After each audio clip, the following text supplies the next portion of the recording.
السلام علیکم، میں ہوں آپ کا ہوسٹ طلحہ ریاض اور آپ دیکھ رہے ہیں سپائی سٹوریز سیزن 1 جان باز کیا ایپیسوڈ 2۔ آئیے چلتے ہیں سٹوری کی طرف جانے سے پہلے چینل کو سبسکرائب کر دیں اور ویڈیو کو لائک کر دیں۔ ایسے ہی دنوں میں ایک روز مجھے راجہ سرفراز کا فون آیا کہ فوری طور پر راولپنڈی آ کر اس سے ملوں، بہت ہی اہم مسئلہ ہے۔ سرفراز سے میری بڑی بے تکلفی کی دوستی تھی۔ پہلے تو میں نے اسے ایک مذاق یا ہماری شکار پارٹی کے خیال یا ہم کی ایک قسم کا شکار کرنے کی ضیافت میں شمولیت کے لیے دعوت نامہ سمجھا، لیکن جب سرفراز نے کہا کہ یہ مذاق نہیں اور اگر فوری روانہ نہ ہوئے تو اٹھوا کر راولپنڈی پہنچا دیے جاؤ گے، تو میں بھی سنجیدہ ہو گیا۔ سرفراز نے کہا کہ ٹیلی فون انڈر آبزرویشن ہونے کی وجہ سے اس سے زیادہ کچھ نہیں بتا سکتا، لہٰذا یہ بات بھی کھلے عام طور پر نہ کہہ سکا۔ بالآخر فیصلہ یہ ہوا کہ اسی شام 7 بجے راولپنڈی مار روڈ پر راجہ جی ریسٹورانٹ میں اسے ملوں۔ راجہ جی ریسٹورانٹ بھی ان ہوٹلوں اور ریسٹورانٹ کی زنجیر کی ایک کڑی تھی جن کا میں جنرل مینیجر تھا۔ شام کے ٹھیک 7 بجے راجہ سرفراز ریسٹورانٹ میں داخل ہوا۔ اس کا چہرہ اترا ہوا تھا، بغیر کسی رسمی گفتگو کے اس نے کہا، میں بڑی مشکل سے تمہیں فون کرنے اور یہاں بلانے میں کامیاب ہوا ہوں۔ وزیر اعظم ہاؤس کا ہر ٹیلی فون ٹیپ ہو رہا ہے اور میں کسی صورت بھی شام 6 بجے سے پہلے وہاں سے نکل نہیں سکتا تھا۔ ایک وفاقی وزیر اور بھٹو صاحب کے قریبی دوست نے ایک ذاتی کام کے لیے جب ایف ایس ایف کو کہا تو ایف ایس ایف کے سربراہ مسعود محمود نے تمہارے سابقہ محکمے سے گائیڈنس مانگی تو اسے تمہارا نام دیا گیا۔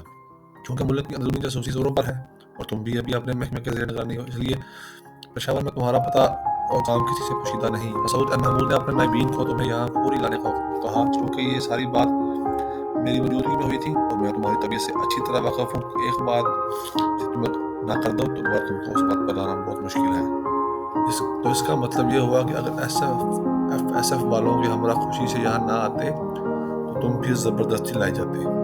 اس لیے میں نے تمہیں کسی ایسے ناخوشگوار واقعے سے بچانے کے لیے فون کیا۔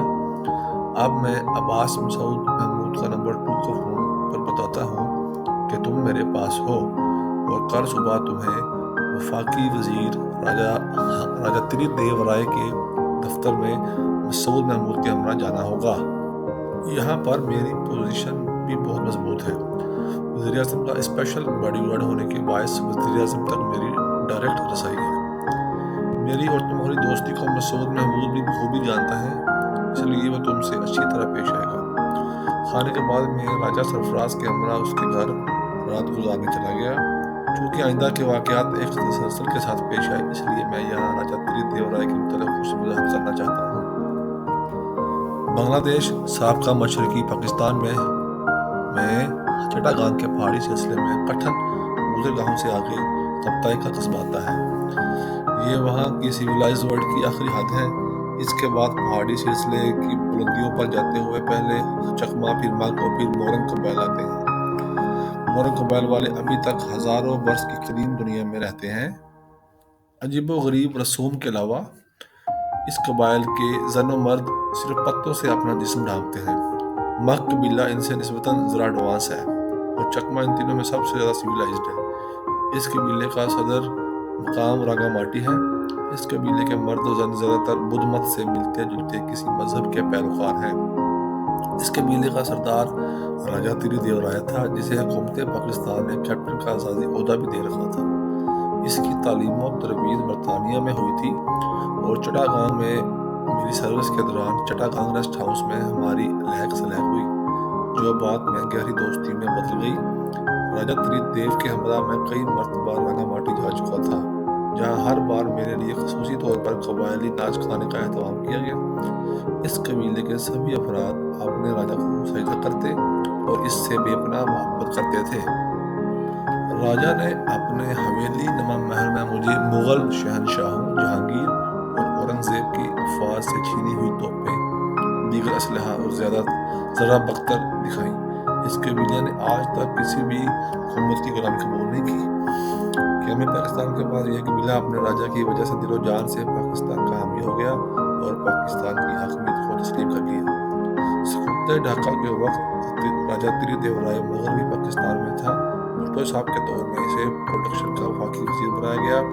چکما قبیلہ نے آج تک بنگلہ دیش کی کسی حکومت کو تسلیم نہیں کیا۔ سنا ہے گزشتہ 2-3 سالوں کے درمیان راجہ تری دیو کے بڑے بیٹے، جو کہ اب قبیلے کا سردار ہے، اور بنگلہ دیشی حکومت کے درمیان کچھ مفاہمت کی بات چیت ہوئی ہے اور اس قبیلے کے افراد کو چٹاگانگ تک آنے کی اجازت مل گئی ہے۔ جس دور کا میں ذکر کر رہا ہوں، اس وقت بنگلہ دیشی فوج نے اس قبیلے کی نچلی سرحدوں کو گھیرے میں لے رکھا تھا اور دونوں حالت جنگ میں تھے۔